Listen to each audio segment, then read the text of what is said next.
Bom dia a todos e a todas. Fala aqui um deputado federal de segundo mandato, portanto servidor público. Mais do que isso, consciente de que a representação viabilizada pelo voto popular, ela deve se expressar como representação da soberania popular.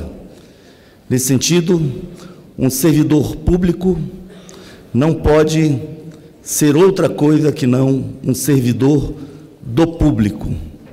Mas fala um deputado que é professor há 42 anos, professor da rede pública, do ensino técnico no nível médio e professor universitário há 37 anos na Universidade Federal Rural da Amazônia.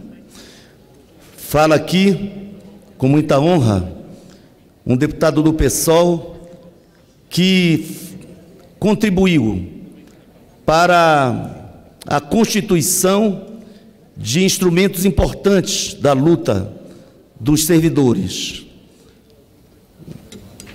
Fui fundador da CUT e cheguei a ser seu dirigente nacional e estadual. Fui fundador da CNTE, a Confederação Nacional dos Trabalhadores em Educação, dirigindo ainda a Confederação de Professores do Brasil. E fui fundador e primeiro presidente em 2 gestões do mais importante, maior sindicato da Amazônia, que é o SINTEP, o Sindicato dos Trabalhadores de Educação Pública do Pará. Falei tudo isso não para repetir a arrogância dos que dizem aqui representar o povo, apenas para dizer que na condição de servidor público e na condição de deputado federal, que cumpre a obrigação constitucional de representar o interesse do público, eu tenho que estar aqui para parabenizar os servidores públicos do país, que compõem uma categoria de Estado, categoria estratégica, categoria que é sinonímia de futuro, porque não é possível falar em futuro sem serviços públicos de qualidade. Não é possível falar em justiça social, em equilíbrio ecológico e num tipo de desenvolvimento civilizacional que concilie essas 2 dimensões necessárias da vida, o direito à natureza e os direitos humanos. Então é nessa condição que aqui eu me expresso. Não é à toa que aqueles que representam o pensamento mais atroz, mais atrasado, aqueles que sustentam seus mandatos em todos os níveis, baseado no crime, na corrupção eleitoral, na violência, no medo como instrumento de coerção e controle e tantos outros mecanismos para se manter no exercício do poder com o objetivo duplo de favorecer a si próprio, familiares, amigos e a quadrilha que em geral lhes acompanha. Não é à toa que os agentes sociais, espaciais, hegemônicos, destilam tanto ódio contra o servidor público. Obrigado, minha querida Érica Cocai, parabéns pelo seu brilhantismo e compromisso com o futuro do Brasil. Não cedamos. Às vezes, na esquerda, a gente começa a ouvir também um certo udenismo socialista, entre aspas.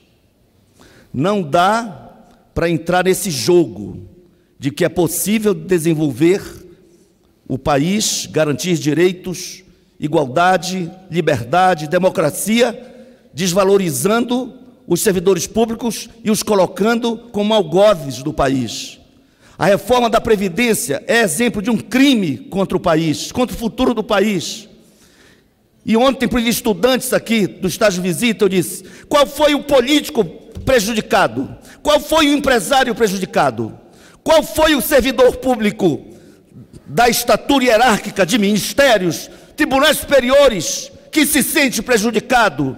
Mas o gari que perdeu a aposentadoria especial, esse se sentiu prejudicado.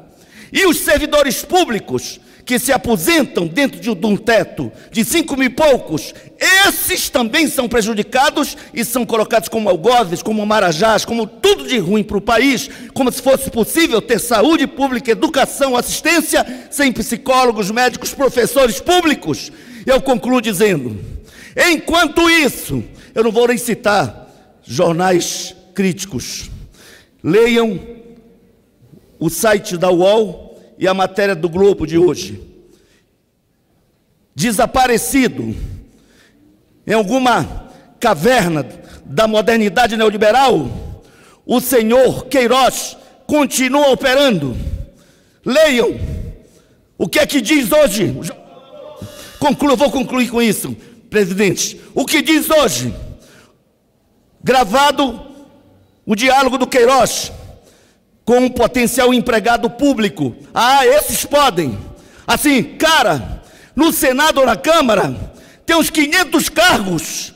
Mas, pelo que eu saiba, um servidor da Câmara estuda muito para passar um concurso público. Mas eles estão falando não do servidor, do público. Eles estão falando de milicianos. Olha, 500 cargos. E pode nomear sem ter ligação com eles. A família que manda no país hoje não tem ligação com o nome deles. Olha, 20 pau ia cair bem para cá. Não vou dizer o palavrão que ele diz. E repete, ia cair bem para cá. 20 mil. Mas eu sou professor universitário. Sabe, um colega meu como eu, com doutorado. Conclua. Qual é o seu salário inicial? Depois de um concurso nacional, concorrendo com doutores de todo o país, estudiosos, qualificados, 9 mil reais. Mas um miliciano, talvez esteja aqui, acompanhando o nosso trabalho, ganhando 20 e tantos mil, para cobertar crimes contra esses servidores públicos, que não servem ao público, que são parte de uma quadrilha que quer destruir o futuro do país. Ah, esses não merecem as nossas homenagens. Parabéns, servidores públicos do nosso país. Obrigado. Obrigada, deputado Edmilson Rodrigues, pelas palavras. Deputado Edmilson Rodrigues, defensor de servidores públicos e ele mesmo servidor público.